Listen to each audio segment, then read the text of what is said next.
सरकार की उपलब्धि है।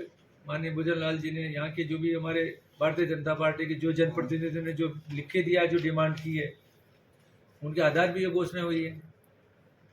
सर, अभी निर्दलीय विधायक की बात कर रहे हैं, तो निर्दलीय विधायक के मुताबिक बजट एक खाता बही है। हालांकि आप बजट की इतनी तारीफ कर रहे हैं, वो कह रहे हैं रुपया कहाँ से आएगा, कहाँ जाएगा, कुछ डिटेल नहीं है इस बजट में, और ये सिर्फ एक खाता बही की तरह है, बजट नहीं है। क्या सहमत है आप इनसे, जो विधायक है यहाँ के? इससे बड़ी ज़्यादा सच्चाई क्या होगी, हम बैठ के काम को कब करेंगे, इससे ज़्यादा टारगेट करने के लिए तो ये बैठक हुई है कि इसको तुरंत इम्प्लीमेंट करें। जो पैसा चाहिए वो तुरंत दे रहे हैं। खाता बही होता तो आज दिन तक जो भी बजट हुआ 5-5 साल तक पूर्ति नहीं है। पहला मुख्यमंत्री जी है जिन्होंने तुरंत हमें भेजा और उसको क्रियान्वित करने के लिए तुरंत पैसे जारी कर रहे हैं।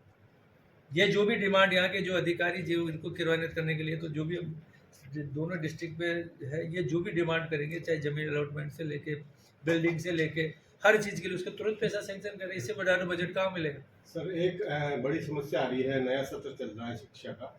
6 साल से कम उम्र का बच्चा होगा, उसका सरकारी स्कूल में प्रवेश नहीं मिलेगा।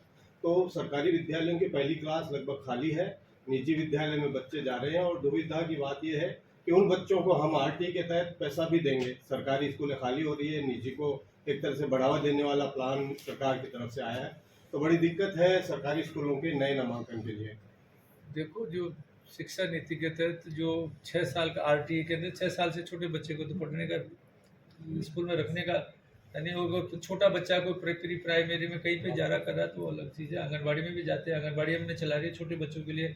हमने हर विधानसभा के 5-5 बार आंगनबाड़ी खोलने का भी प्रस्ताव दिया। स्कूलों को तो बढ़ावा दे दिया ना आप लोगों को, वैसे निजीकरण के आरोप है। निजीकरण का कोई आरोप नहीं है। नई शिक्षा नीति में तो सर, वो बच्चे प्राइवेट में जाएंगे, एक शिक्षा नीति में 2 नियम कैसे लागू हो सकते हैं? वो निजी विद्यालय उसको 3.5 साल के बच्चों को एडमिशन दे रहा है, सरकार जो है वो 6 साल से कम लेगी नहीं। नीचे या तो सेक्शन जनरेट करें केजी अपर केजी नहीं है ना सरकारी स्कूलों में, कहाँ है सर के चीज लागू कर देंगे। वो करवाइए, उसके लिए आंगनबाड़ी। तो सपना देश के यशस्वी प्रधानमंत्री मोदी जी ने जो देखा है, 2014 से लेके जिस तरह से हमारा देश ने प्रगति की है, आज विश्व में हम 5वें नंबर की ताकत बन के उभरे हैं। जहां हम 2014 में 11वें स्थान पे थे। प्रधानमंत्री जी का मकसद है कि किस तरह से 2028 तक हम विश्व में तीसरी ताकत बने, और इस जब बनेंगे जब पूरे राज्य का विकास हो। मैं राजस्थान की जनता को धन्यवाद देना चाहता हूँ, उन्होंने हमें वापस डबल इंजन की सरकार बनाई, भारतीय जनता पार्टी सरकार बनाई। आज हमारे आदरणीय यशस्वी मुख्यमंत्री भजन लाल जी ने जो बजट पेश किया, ये विकसित राजस्थान 2047 में हम किस तरह से यहाँ के हर लोगों को, चाहे किसान हो, मजदूर हो, युवा हो, महिला हो, सबका ध्यान रखते हुए ये हमारे बजट बनाया। इसके लिए आज यहाँ पे नागौर और डीडोना जिले के हमने किस तरह से बजट में जो दिए गए उनको किस तरह से समय पर पूरा करें। हमारे अधिकारी, हमारे किसान आयोग के चेयरमैन साहब CR साहब, हमारे ACS जो नागौर जिले के प्रभारी के रूप में काम कर रहे हैं, कुलदीप जी राका साहब, हमारे केल स्वामी जी जो भी एग्रीकल्चर डायरेक्टर है, जो डीडोना जिले का देख रहे हैं, हमारे दोनों कलेक्टर्स, हमारे SP, सब पूरे अधिकारी मिलकर आज हमने पहली बार ऐसा हुआ कि राजस्थान में हमारे मुख्यमंत्री जी ने तुरंत बजट के 2 दिन के अंदर में, क्योंकि कल सैटरडे था, कल हमारे सभी सचिव मोटे दोनों जिलों में आए हैं, आज जो भी प्रभारी मंत्री है उसके तहत आज हम भी सब लोग आए हैं, किस तरह से इसको बजट को तुरंत क्रियान्वित करें और जनता के बीच में इसका बेनिफिट मिले। आज इसके लिए हमने ये समीक्षा बैठक की है और सब अधिकारियों ने बोला है कि हम इसको समय पे टारगेटेड, इन्होंने बिंदु बना लिए, पॉइंट्स बना लिए, कब कब किसको कौन कौन से समय पे पूरा करना, चरणबद्ध तरीके से हम इसको पूरा करेंगे।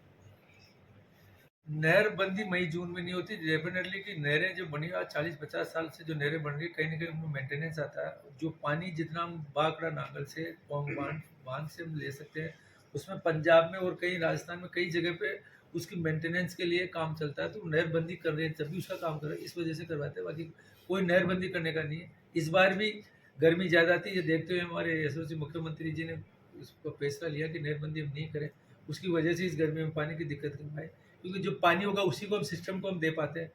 और बहुत जल्दी जिस तरह से ERCB, यमुना का पानी आया, नर्मदा का पानी भी हम आगे बढ़ाने की कोशिश कर रहे हैं, तो आने वाले समय में ज़रूर इस बार हमें नहरबंदी, अगर भगवान की आशीर्वाद रहेगा और बारिश अच्छी रह जाएगी तो इस बार नहरबंदी करनी ही पड़ेगी, क्योंकि पंजाब से जो पानी ले रहे हैं वो कैनाल की स्थिति काफ़ी डैमेज हो चुकी है, जितना पानी हमारा होते हुए भी हम उसको नहीं ले पा रहे। तो ये तो नहरबंदी तो एक सिस्टम को इम्प्रूवमेंट करने के लिए रेगुलर होती है, इसका ऐसा नहीं है कि कोई पानी हमारे डिमांड के आधार। देखो इस बजट के अंदर हमने सिस्टम को इम्प्रूवमेंट करने, कहीं ना कहीं हमारा जो पुराना सिस्टम था बिजली के अंदर कहीं ना कहीं जो फॉल्ट थे, कहीं तार में कमी थी या कोई भी, इसको करने के लिए हमने हमारी सरकार इस बजट में काफ़ी कुछ रखा है। बिजली की उपलब्धता कैसे बढ़े, क्योंकि जो आज इस बार गर्मियों में जो देखने को मिला कि जितनी डिमांड थी उसके अनुरूप हम सप्लाई नहीं दे पाए। इसका सबसे बड़ा कारण था कि पिछले 5 साल में डिमांड के अनुरूप ने हमने इसका प्रोडक्शन नहीं कर पाए। इस बार हमारे मुख्यमंत्री जी को मैं राजस्थान की जनता की तरफ से मैं धन्यवाद देना चाहता हूँ। पहली बार हमने 2,25,000 करोड़ रुपए के हमने MOU किए, वो भी भारत की नवरत्न कंपनीज के। आने वाले टाइम में हम 32,000 मेगावाट आने वाले 5 साल के अंदर, तो आने वाले 5 सालों के अंदर ही करेंगे, जिससे पारंपरिक ऊर्जा, सौर ऊर्जा, पवन ऊर्जा इस पर लेके आएंगे, जिससे लोगों को जो उपलब्धता मिले, मैक्सिमम बिजली मिले और ये जो दिक्कत आई आगे नहीं है। सर जिस तरह से जिले बने वो तो मैं तो धन्यवाद देता हूँ कि ये डीडवाना और कुचामन ये जिले बनने लायक ही थे, बन गए से बहुत अच्छा है। इसके लिए तो मैं पूरे मुख्यमंत्री जी को मैं धन्यवाद देना चाहता हूँ। बाकी कई जिले ऐसे बने जिनकी कोई आवश्यकता है या नहीं है, उनका गुण अवगुण कितना था, क्या पॉपुलेशन होनी चाहिए थी, क्या डिस्टेंस होनी चाहिए थी, उससे कितने पॉपुलेशन को बेनिफिट होना था, ऐसे हमने लगभग 19 जिले बन गए। उनके लिए फाइनेंशियल हमारे पास आर्थिक रूप से कितना बार आएगा, इसके लिए ललित के पवार की एक से पूरा रिटायर्ड IAS के अध्यक्षता में एक कमेटी बनी है, वो हमें रिपोर्ट देगी। मंत्रिमंडलीय समिति भी हमारे मुख्यमंत्री जी ने बनाई, उसके बाद में हम तय करेंगे कि कहाँ कहाँ जिले वाइबल हो रहे हैं या और बढ़ा सकते हैं, कम कर सकते हैं, या इन जिलों की सीमाएं एक्स्ट्रा बढ़ा सकते हैं, पॉपुलेशन बढ़ा सकते हैं, उसका आने के बाद में करेंगे। और डीडवाना की मैं बात करूं तो डीडवाना में तो फिर भी बहुत अच्छी पोजीशन में कि आज हमें यहाँ बैठ के आप सभी जो कर रहे समीक्षा बैठक की है, आप सब लोग या पत्रकार वार्ता हम कर रहे हैं, तो यहाँ तो काफ़ी अच्छी पोजीशन है। बाकी कई जगह पे जो जिले बने कि जिले की घोषणा हुई, बाकी वहाँ पे कार्यालय की कोई पोजीशन नहीं है, ऐसे बहुत से जिले हैं। तो आने वाले समय में इन 5 सालों में जहाँ जहाँ जो भी जिले रहेंगे, मैं नहीं कहता कि कम रहेंगे, बढ़ेंगे, कम करेंगे, ये तो सरकार की रिपोर्ट आने के बाद में करेंगे। भाई उनके लिए हम पूरी जो भी प्राथमिकता के आधार पर उनके ये उसको देखेंगे, उसको जहाँ जहाँ जरूरत कोर्ट जो भी कोर्ट स्टेट होगा उसको भी देखेंगे, कोर्ट स्टेट हटा के जहाँ उसको कर सकते हैं दूसरी जगह पे समायोजन करेंगे। क्योंकि ये बहुत ही बड़ा अचीवमेंट हुआ है भारत के अंदर, जब से मोदी जी बने उन्होंने हर डिस्ट्रिक्ट में मेडिकल कॉलेज खोली है, बन रहे हैं, काम चल रहे हैं। तो मैं जहाँ तक समझता हूँ आने वाले समय में डॉक्टर्स की जो सबसे ज़्यादा अभी जो बात कर रहे थे कुलदीप जी काका साहब, हमारे CR साहब और हमारे कलेक्टर सब कह रहे थे कि साहब हॉस्पिटल का तो हम अपग्रेडेशन तो कर रहे हैं। धन्यवाद दो कि यहाँ पे हमारे नागौर के अंदर सबसे ज़्यादा, नागौर और डीडवाना जिले में सबसे ज़्यादा हॉस्पिटलों के यूनियन के घोषणा हुई इस बजट के अंदर। सबसे ज़्यादा यहाँ पे नए पद सृजित होंगे, कहीं PSC की हुई है, कहीं पे CHC बनी है। तो ये इतना जो बजट में मैं अगर आपको गिनाऊंगा तो कम से कम 1 घंटा इतना बजट के अंदर इस नागौर और डीडवाना में मिला। बाकी इनके लिए पद कहाँ से आएंगे, इसके लिए अगर इतनी मेडिकल कॉलेज अगर पूरे भारत में हर डिस्ट्रिक्ट में खुलती तो हो सकता था कि मैं इसकी दिक्कत आती। बाकी आने वाले 2-3 साल में कोई डॉक्टर्स की कमी नहीं है। इसमें भी हमने लगभग 1500 डॉक्टर्स हमने भर्ती की घोषणा की है। बहुत जल्दी 1500 से ज़्यादा डॉक्टर्स के MBBS भर्ती भी कर रहे हैं, और आने वाले समय में जो हम नए कार्यालय खोले उनमें सब कर्मचारी की पूरी भर्ती करेंगे। पूरा क्लाइमेट चेंज पूरे विश्व के साथ साथ पूरे भारत में क्लाइमेट बदला है। राजस्थान के अंदर पहले ही सबसे कम पेड़ थे, सबसे ज़्यादा रेगिस्तान की स्थिति, पानी की सबसे ज़्यादा कमी राजस्थान में थे।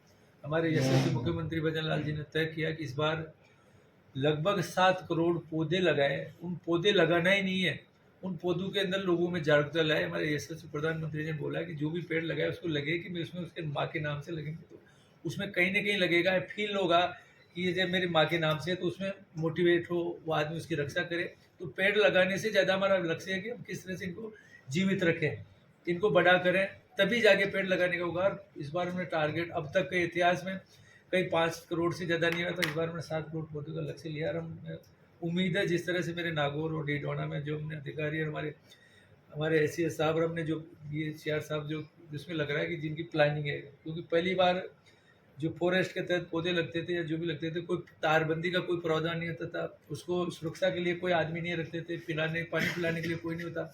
इस बार हम जहाँ जहाँ भी पौधा लगेगा वहाँ तारबंदी की व्यवस्था भी कर रहे हैं, उनके लिए सुरक्षा के लिए हम नरेगा के आदमी भी रख रहे हैं, और सबसे मेन तो पानी पिलाने के लिए भी हमने एसएफसीबी में जो बजट है उसके तहत पानी भी पिलाएंगे, जिससे पौधा 100% बड़ा होगा। हो सकता है सर्वाइव 10-5% कहीं डैमेज हो जाए, बाकी हमारी उम्मीद है कि पूरे पौधे बढ़े। सर आप ये बात बिल्कुल सही है कि जितना पानी की जो रिक्वायरमेंट है नागौर और डीडवाना जिले को, उतना पानी नहीं मिल पा रहा। उसका सबसे बड़ा कारण था कि जो सिस्टम जो राजस्थान कैनाल से जो पानी को हम ले पाते थे, हमारा सिस्टम काम नहीं कर रहा था।